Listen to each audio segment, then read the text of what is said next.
¿Qué pasa, Iwukrio? Hoy vamos a echar un vistazo a los casos con giros inesperados y sorprendentes. Algunos de estos casos son tan increíbles que puedes pensar que son el guión de una película y no de la vida real. Pero todos y cada uno de ellos son 100% reales. Nuestro primer caso es impactante y complicado, con más giros de los que se pueden esperar. Esta no es la típica historia de asesinato. No se trata de una sola tragedia, sino de muchas envueltas en una forma casi increíble. Cuando era adolescente, Sharon Marshall parecía tener todo el mundo abierto para ella. Era teniente coronel en el ROTC y una de las mejores y más brillantes estudiantes de su clase. Una joven innegablemente inteligente, con un corazón bondadoso. Al terminar el instituto en 1986, en Forest Park, Georgia, Sharon obtuvo una beca completa para el Instituto Tecnológico de Georgia, con la intención de estudiar ingeniería aeroespacial para cumplir su sueño de trabajar en la NASA. A pesar de esta increíble oportunidad, Sharon nunca fue a la universidad, ya que tenía un secreto. Sharon quedó embarazada de su novio durante los últimos meses del instituto. A este novio nunca le habló del bebé. Sharon ocultó su secreto y acabó dando en adopción al niño a una pareja adinerada de Texas. Sin embargo, el embarazo trastocó sus planes de vida y, al parecer, en un momento dado, intentó sin éxito huir con su novio. Tras perder la oportunidad de ir a la universidad, Sharon se mudó a Tampa, Florida, para empezar de nuevo con un hombre llamado Franklin Delano Floyd. A pesar de estar con Frank, Sharon empezó a salir con otro nombre y pronto quedó embarazada por segunda vez. De nuevo, no le dijo al padre del bebé que estaba embarazada. Sin embargo, esta vez se quedó con el niño y lo crió con Frank. Sharon dio a luz a su hijo, Michael Gregory Marshall, en 1988. Frank y Sharon tenían una relación complicada. No era claro si era romántica o no, pero los dos vivían juntos y mantenían a Michael. Frank trabajaba como pintor, pero sufría de problemas de espalda, por lo que rara vez podía trabajar. Por ello, Sharon se convirtió en bailarina exótica para mantenerlos. Pero también dependían de los cheques de la seguridad social para sobrevivir. Sus compañeros de trabajo consideraban a Sharon amable y simpática, y era especialmente unida a una compañera de 18 años llamada Cheryl Comeso. A pesar de la amistad de ambas, Frank y Cheryl eran conocidos por frecuentes desacuerdos, aunque hubo informes de que ambos podrían haber mantenido una breve relación. En un fin de semana de 1989, Frank, Sharon y Cheryl salieron a navegar y se produjo una pelea entre Cheryl y Frank. Tras la discusión, Cheryl supuestamente denunció a Sharon a los servicios sociales por falsear sus verdaderos ingresos como bailarina exótica. Sharon había estado ocultando parte de sus ganancias para recibir cheques del gobierno, pero la llamada de Cheryl hizo que Sharon dejara de tener derecho a las ayudas sociales. Enfurecido con las acciones de Cheryl, Frank fue al club en el que trabajaba Sharon y se enfrentó a Cheryl a la salida del negocio. Los testigos informan de que Frank golpeó a Cheryl en la cara durante el altercado.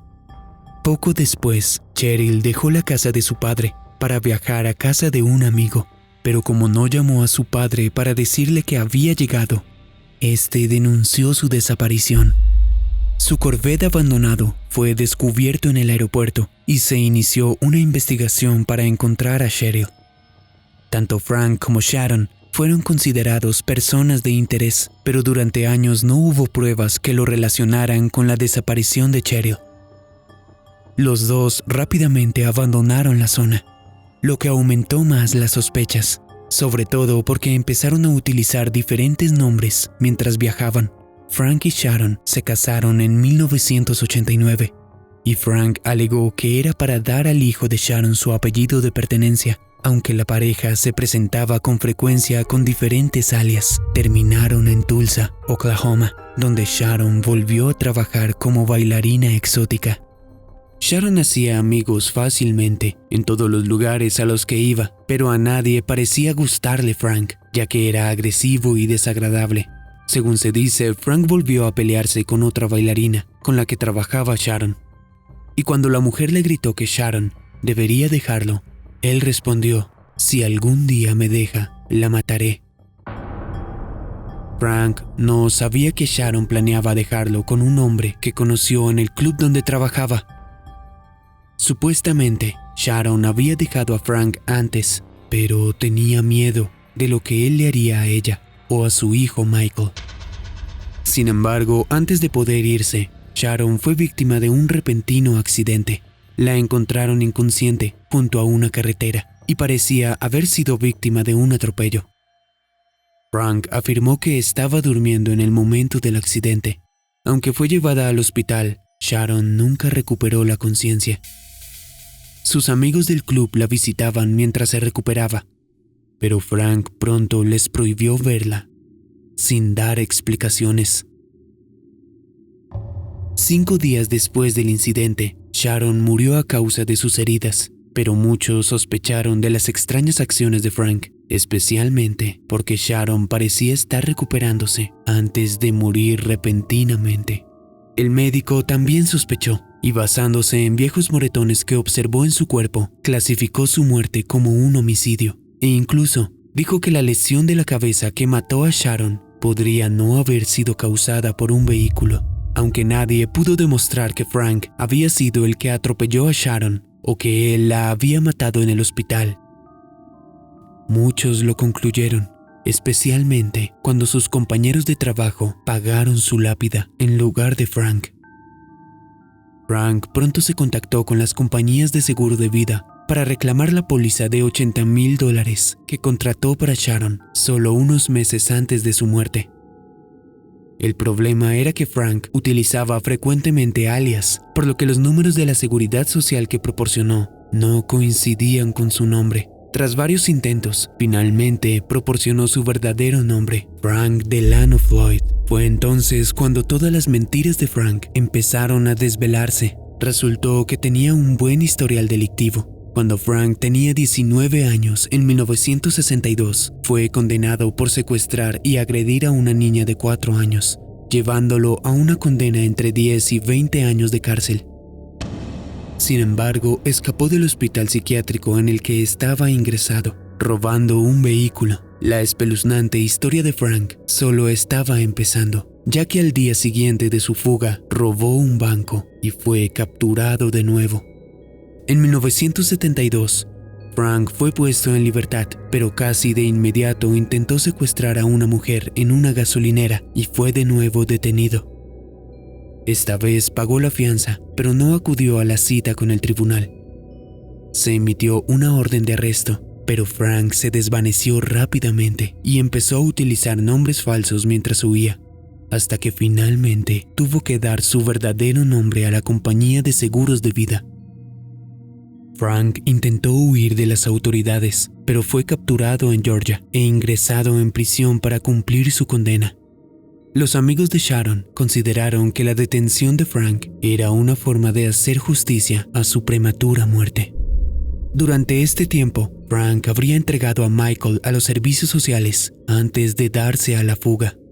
Y Michael pronto fue puesto en el sistema de adopción, donde fue asignado a una familia cariñosa. Sin embargo, se sorprendieron por el comportamiento del pequeño, que parecía no hablar y solo gritaba y gemía para comunicarse.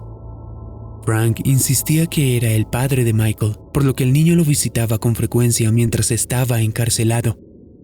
Cuando Michael se mostró reacio a visitar a Frank, finalmente se realizó una prueba de ADN. Aunque Frank se resistió inicialmente, se descubrió que Michael no era hijo biológico de Frank, por lo que se suspendieron las visitas. Pero esta espeluznante historia estaba lejos de terminar. Cuando Frank salió finalmente de la cárcel en septiembre de 1994, tras cumplir 4 años, empezó a acechar a Michael y a sus padres de adopción en Oklahoma. Sabía que nunca le daría la custodia del niño, así que ideó un plan para llevárselo. El 12 de septiembre de 1994, Frank se presentó en la escuela primaria de Michael y exigió ver al director, James Davis. Cuando no le permitieron llevarse a Michael, Frank sacó una pistola y amenazó a Davis. Finalmente, Frank se llevó a Michael, sin alertar a nadie en la escuela, obligando al director, con una pistola, a llevarlos a una zona situada a pocos kilómetros del recinto escolar. Allí, Frank ató a Davis a un árbol, dejándolo ileso, huyendo con Michael en su camioneta. Cuando finalmente se supo del secuestro, comenzó una búsqueda frenética, pero se necesitarían 2 largos meses para descubrir algo. Frank fue encontrado en Louisville, Kentucky, y arrestado, pero no había señales de Michael. Después de extensas búsquedas, no había rastro de lo que le había sucedido al niño, y Frank se negó a contarlo. Hablando de Michael a la policía, Frank dijo: "No es de su incumbencia dónde está, ni me importa cuánto lo extrañen o amen los que viven en Oklahoma". El primero de muchos giros se reveló durante el juicio de Frank por el secuestro de Michael. En 1995 se encontraron restos óseos cubiertos de enredaderas en el condado de Pinellas. Los restos no se identificaron inmediatamente, pero una investigación determinó que la víctima había muerto a causa de una paliza y 2 heridas de bala en la cabeza. Ese mismo año, un mecánico de Kansas compró un camión en una subasta y en su interior encontró un sobre con 97 fotografías en las que aparecía una mujer golpeada. El camión había estado en posesión de Frank Floyd, que lo había robado cuando pasaba por la zona en 1994, antes de abandonarlo. Las fotos se compararon con los restos no identificados y una herida en el pómulo de la mujer fotografiada coincidía con una del cráneo recuperado. El esqueleto pronto fue identificado como perteneciente a Cheryl Comeso. Frank fue condenado por el secuestro de Michael, que aún no había sido encontrado, pero estaba clasificado como desaparecido y por ello fue condenado a 52 años de prisión. Luego fue juzgado por el asesinato de Cheryl Comeso, donde fue declarado culpable y condenado a la pena de muerte. Pero las fotos descubiertas en el camión revelaron algo aún más impactante, sacando a la luz otro giro en este caso. Unas fotos más antiguas que las de Cheryl mostraban a Frank agrediendo a otra joven. Se inició una búsqueda para encontrar la identidad de la chica. Aquí es donde el caso tomó un giro alarmante. No fue hasta 2014 cuando se descubrió la verdadera identidad de Sharon. Para encontrar la verdad sobre Sharon y las fotos, tenemos que retroceder. Tras salir de la cárcel y mientras huía por intento de secuestro, Frank se casó a mediados de los años 70 con Sandy Shipman. En aquella época, él había utilizado el alias de Brandon Williams, por lo que Sandy sabía quién era realmente. El matrimonio no fue nada romántico, sobre todo porque comenzó cuando se casaron en una parada de camiones. Sandy tenía 4 hijos en ese momento, y ella no tenía el historial más limpio. Dejó a sus hijos al cuidado de Frank cuando tuvo que pasar 30 días en la cárcel, tras ser sorprendida pasando cheques sin fondos. Cuando Sandy fue liberada de la cárcel, descubrió que su casa estaba vacía y que sus hijos se habían ido. Parecía que Frank se había mudado y se los había llevado con él. Sandy tardó años en averiguar dónde estaban sus hijos. Encontró a 2 de sus hijas, Allison y Amy, viviendo con un grupo de servicios sociales. Aún así, Sandy no pudo localizar a su hija mayor, Suzanne, ni a su hijo Philip. Finalmente, encontraron a su hijo cuando era adulto. Philip se adelantó y le hicieron una prueba de ADN para revelar que estaban relacionados. Frank lo había puesto en adopción, pero lo que le sucedió a la hija mayor de Sandy era aún más impactante. El verdadero nombre de Sharon Marshall era Suzanne Marie Sivarkis, hija de Sandy Shipman. En un giro verdaderamente alarmante, Frank había tomado a los hijos de Sandy y los había dividido en diferentes grupos de servicio social, pero crió a Suzanne como su propia hija. Frank y Suzanne se mudaron con frecuencia y en varios estados diferentes. Frank contó historias diferentes a quienes lo rodeaban sobre cómo había llegado a preocuparse por la niña. pero en la mayoría de los casos afirmaba haberla rescatado cuando sus padres la abandonaron. En ese momento se refería a ella por el alias de Tonya Hughes. Sin embargo, cuando la joven se graduó de la escuela secundaria, se llamaba Sharon Marshall. Resulta que Sharon fue secuestrada de niña por Frank, su propio padrastro, que la crió, la agredió con frecuencia. Más tarde se casó con ella cuando era adulta, posiblemente la mató, y luego secuestró a su hijo después de su muerte. Fue un giro que los investigadores consideraron demasiado increíble para ser real, y sin embargo, todo fue verdadero. También se reveló en 2014, después de casi 20 años de mentiras, lo que muchos sospechaban. Frank había asesinado a Michael, disparándole mientras huía. Escondió su cuerpo a lo largo de la Interestatal 35, pero una búsqueda intensiva no reveló nada, concluyendo así que el cuerpo de Michael pudo haber sido devorado por los cerdos salvajes de la zona. Frank Floyd nunca fue declarado culpable por el asesinato de Sharon, aunque el consenso popular cree que también es culpable de este crimen. Hasta el día de hoy se niega a hablar sobre la muerte de Sharon. Frank sigue esperando su condena por el asesinato de Cheryl en el corredor de la muerte. Nuestro siguiente caso no es menos impactante ni trágico. El 24 de agosto de 1980 nació Gregory Weilemin de sus padres, Jan Meyer y Christine Weilemin. La familia vivía en Le Parc-Sur, en el este de Francia, donde Jan Meyer trabajaba como capataz de una fábrica tras ser ascendido. La pareja acababa de mudarse a una casa recién construida, poco antes de dar la bienvenida a su bebé. La familia era feliz y exitosa.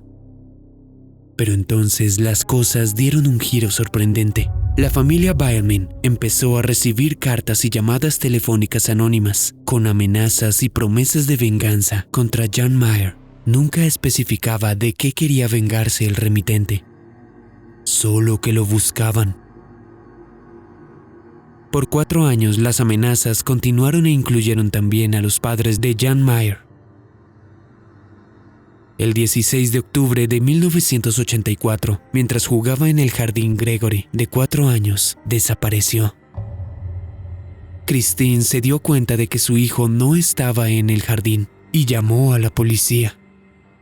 Mientras la policía iniciaba la búsqueda, Christine, en pánico, recorrió el pequeño pueblo cercano. No pudo encontrar ningún rastro de su hijo. Mientras la búsqueda continuaba, el tío de Gregory recibió una llamada anónima que decía: «He secuestrado al niño, lo he estrangulado y lo he tirado al río Bologne. Tengo mi venganza».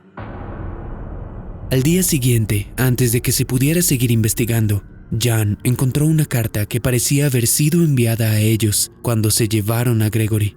Decía: «Espero que te mueras de pena, jefe. Su dinero no les devolverá a su hijo. Aquí está mi venganza». El cuerpo de Gregory fue encontrado ese mismo día, cerca del río Bologne, a solo 7 kilómetros de su casa.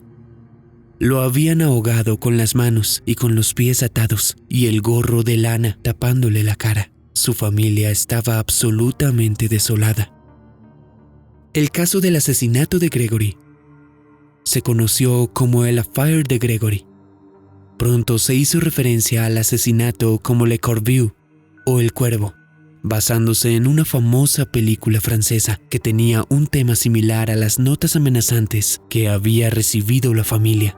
Tras una intensa investigación, la policía tuvo un sospechoso, acotado por expertos en caligrafía que analizaron las ominosas cartas y la declaración de un testigo clave. En 1985, Bernard Laroche, primo de Jan, fue detenido e interrogado a partir de la declaración de su cuñada, de 15 años.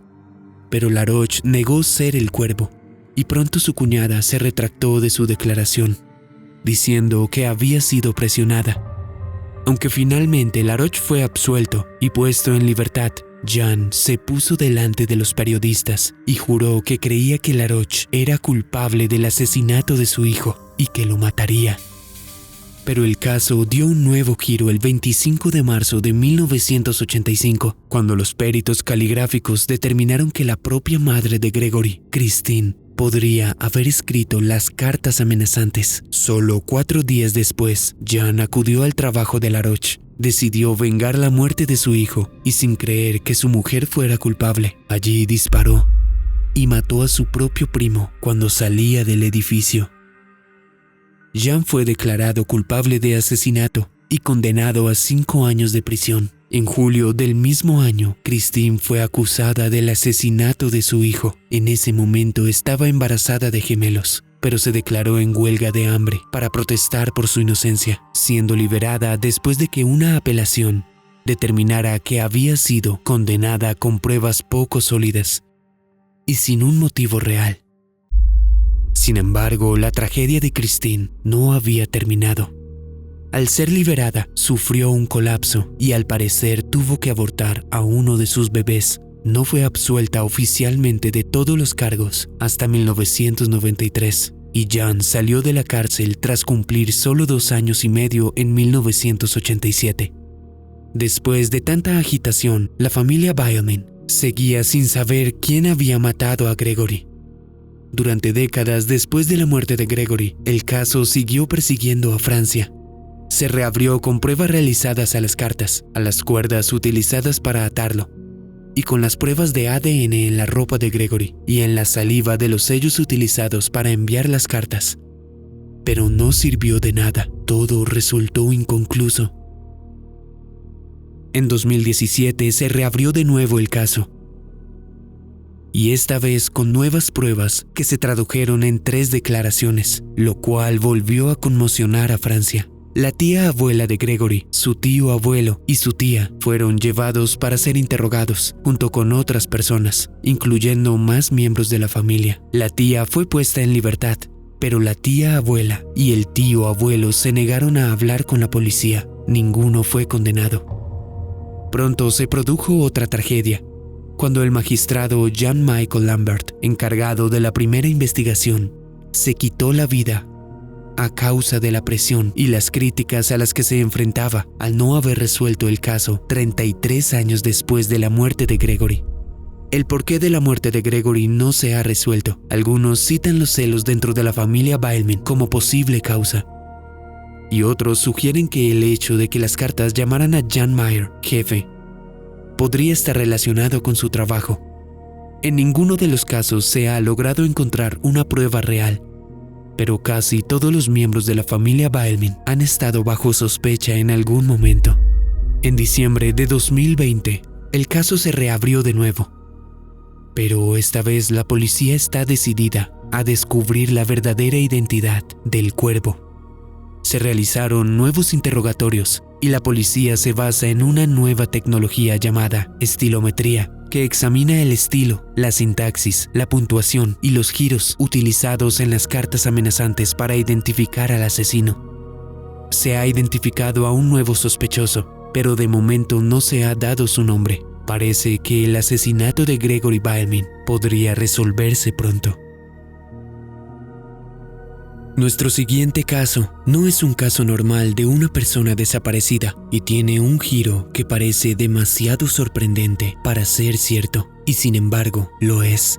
Nicholas Barkley nació el 31 de diciembre de 1980 como el menor de 2 hermanos mayores. Tuvo una infancia bastante normal en San Antonio, Texas, pero cuando era preadolescente comenzó a desarrollar una reputación de niño problemático. Nicholas era conocido por sus peleas físicas y verbales con su madre, por faltar a la escuela, por amenazar a sus profesores, por robar zapatos e incluso por irrumpir en una tienda. Con solo 13 años, Nicholas tenía antecedentes penales por sus travesuras y supuestamente 3 tatuajes que sus amigos le habían hecho con una aguja sin esterilizar. En algún momento a Nicholas se le diagnosticó un trastorno por déficit de atención. Al parecer, su madre estaba tan exasperada con su supervisión que hizo que su hijo mayor Jason viniera a vivir con ella para ayudar en el cuidado del joven. El 13 de junio de 1994, Nicholas llamó a casa para que lo recogieran después de jugar al baloncesto en su barrio. Su hermano mayor Jason contestó, pero se negó a despertar a su madre, que trabajaba hasta tarde, y le dijo a Nicholas que volviera caminando a casa. Pero nunca llegó. Desgraciadamente, con la reputación de Nicholas, pocos creyeron que algo anduviera mal. La mayoría se inclinaba a creer que se había fugado y que volvería pronto. Esta teoría se vio reforzada por el hecho de que al día siguiente de su desaparición tenía una visita judicial para decidir si lo enviaban a un centro de rehabilitación. Pero aún así, tras no volver durante más tiempo del normal y con las súplicas de su madre, finalmente se inició una investigación para encontrar a Nicholas. Durante meses no hubo rastros de él. La única pista fue 3 meses después de la desaparición de Nicholas, cuando Jason llamó a la policía para decir que oía a su hermano menor entrando en su garaje. Sin embargo, cuando la policía llegó, no había ninguna prueba de que hubiera forzado la entrada, ni ninguna señal de Nicholas, pero no podían entender por qué Jason mentiría sobre algo así. Tras el paso de los años, la familia Barclay empezó a aceptar el hecho de que tal vez nunca volverían a ver a Nicholas, hasta que este caso dio un giro sorprendente e inusual. Pocos casos de niños desaparecidos terminan con el hallazgo del niño. Sin embargo, en 1997, 3 años después de su desaparición, la familia Barclay recibió la noticia de que Nicholas había sido encontrado vivo y a salvo. A pesar de esta alegre noticia, la llamada telefónica tenía algo extraño. Se decía que Nicholas había sido encontrado en Linares, España, tras haber sido secuestrado por una red de tráfico de niños que lo había trasladado hasta Europa. Tras años de cautiverio, Nicholas logró escapar.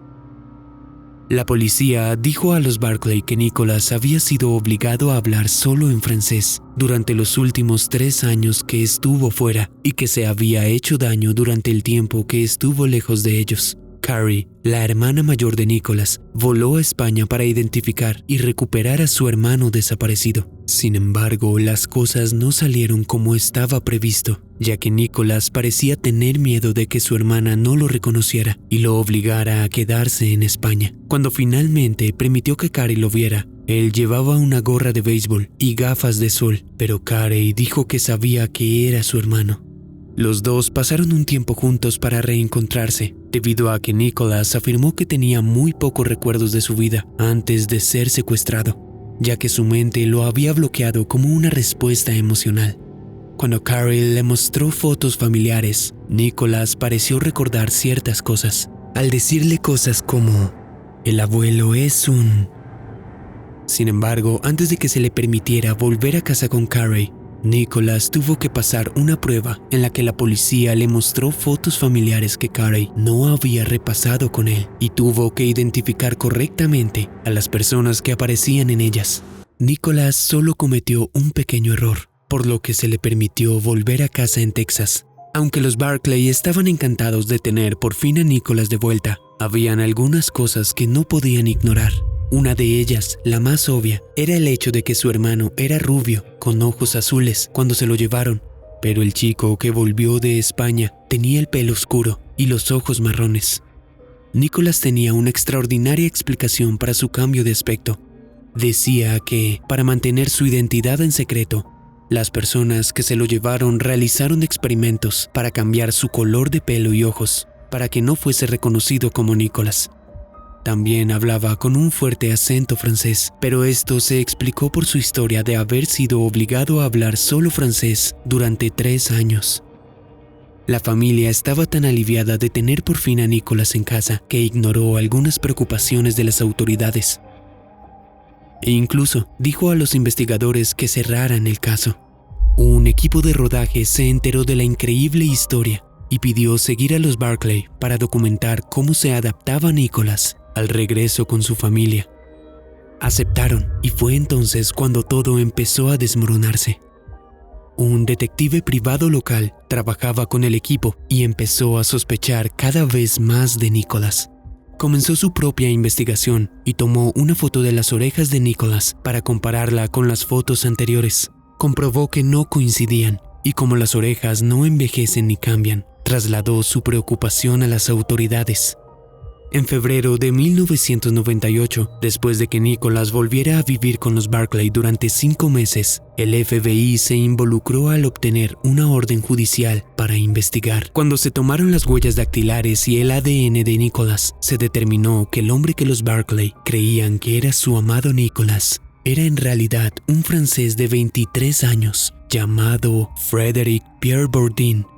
Frédéric era un notorio estafador con más de 500 identidades diferentes y con el apodo del Camaleón. A pesar de esta impactante revelación, los Barclay se negaron a creer que Frédéric no era Nicholas, incluso cuando en el tribunal Frédéric admitió ser un impostor y se declaró culpable de fraude de pasaporte y perjurio. Fue encarcelado durante 6 años. Las preguntas surgieron en torno a esta revelación. ¿Dónde estaba el verdadero Nicholas? ¿Cómo se había engañado a los Barclay? ¿Y por qué lo hizo Frédéric? Aunque este caso es totalmente impactante, este no es el único giro.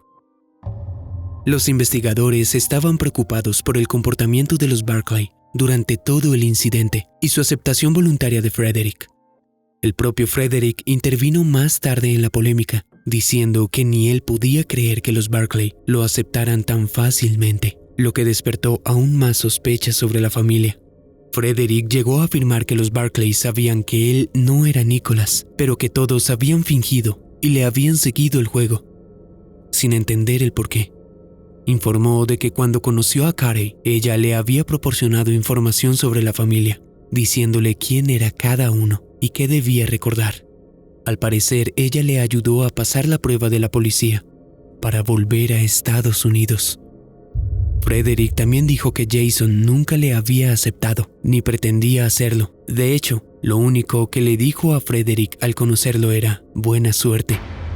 La llamada telefónica que Jason había hecho 3 meses después de la desaparición de Nicholas se convirtió de repente en una pista, ya que la policía afirmó que ese tipo de llamadas son usuales cuando alguien ha sido asesinado, ya que el asesino suele intentar hacer creer que la víctima puede seguir viva después de matarla. Y esto es exactamente lo que el investigador privado y Frédéric creen que ocurrió. Él cree que la familia lo aceptó porque ellos habían matado a Nicholas, o Jason lo había hecho, y estaban felices de encubrirlo, afirmando que era el verdadero Nicholas. Antes de que Jason pudiera ser investigado, murió de una sobredosis de drogas. Se dice que llevaba tiempo luchando contra una adicción a la cocaína. No apareció ninguna prueba y el caso se enfrió de repente. Frédéric terminó su condena en la cárcel y siguió robando identidades por toda Europa. Nicholas aún no ha sido encontrado, pero su historia ha inspirado el popular documental de Netflix, The Impostor.